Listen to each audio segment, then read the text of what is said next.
ఆ విధమైన పర్ఫార్మెన్స్ ఇచ్చాడు వెంకటేష్ గారు. అసలు బీభత్సమైన పర్ఫార్మెన్స్. కొన్ని సీన్స్ అయితే నాకు బాలయ్య బాబు గుర్తుకొచ్చాడన్న.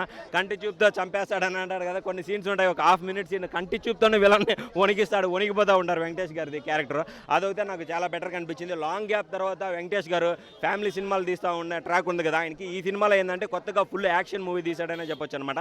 ఫ్యాన్స్కి అయితే వెంకటేష్ గారు ఫ్యాన్స్కి అయితే ఈ సినిమా అయితే వేరే లెవెల్లో ఉంటుందనే చెప్పొచ్చు బ్రో. హైలైట్ ఏంటంటే ఈ సినిమాకి మనకి ఆర్య గారు అన్న తమిళ యాక్టర్ ఉన్నారు, ఆయన క్యారెక్టర్ కానీ సపోర్టింగ్ రోల్ చేశాడు, అది బెటర్గా ఉంది. విలన్ నవాజుద్దీన్ అనమాట, ఆయన కానీ కామెడీ చేస్తాడు, ఫైనల్కి వచ్చేసరికి విలన్ అతను అనేది తెలుస్తుంది.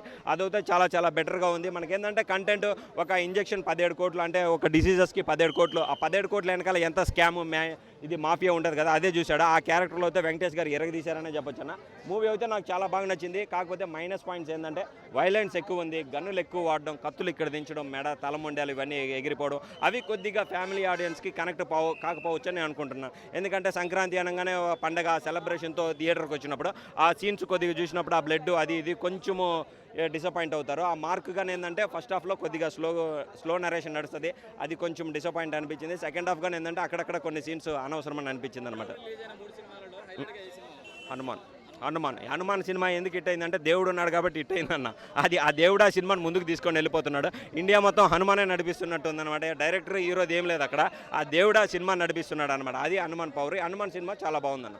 అది సార్ శైలేష్ అన్న రాశాడు సైన్ స్క్రిప్ట్, వెంకీ మామ యాక్షన్ చేశాడు, సూపర్ హిట్, సూపర్ ఉంది సినిమా, చాలా బాగుంది.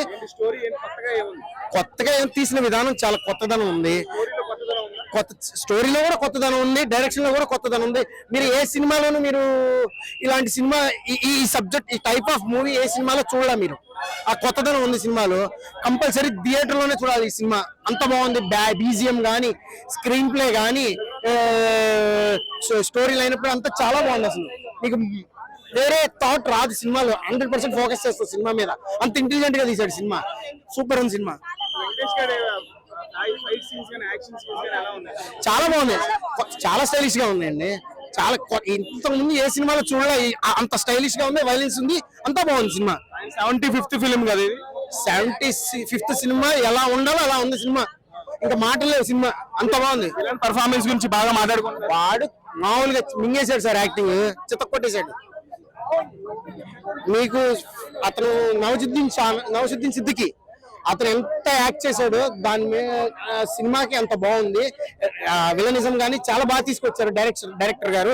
అలానే ఆయన చేసే స్క్రీన్ ప్రెజెన్స్ కూడా చాలా బాగా యాక్ట్ చేశారు.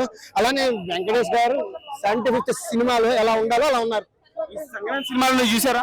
ఈ సినిమా 3 సినిమాలు చూసారా? ఇప్పుడు వచ్చిన 3 సినిమాలు నేను ఏటికాటికి పోటీ చెప్పను. ఈ సినిమా మాత్రం సంక్రాంతి బరిలో విజయం. సంక్రాంతి బరిలో వచ్చిన సినిమాల్లో ఇది ఒకటి కన్ఫర్మ్ 100% విజయం. అది మాత్రం స్టాంప్ ఇస్తా. హైలైట్స్ ఏంటంటే బీజిఎం, స్క్రీన్ ప్లే, వెంకటేష్ బాబు యాక్టింగ్, వెంకటేష్ మామ యాక్టింగ్ సూపర్. Thank you.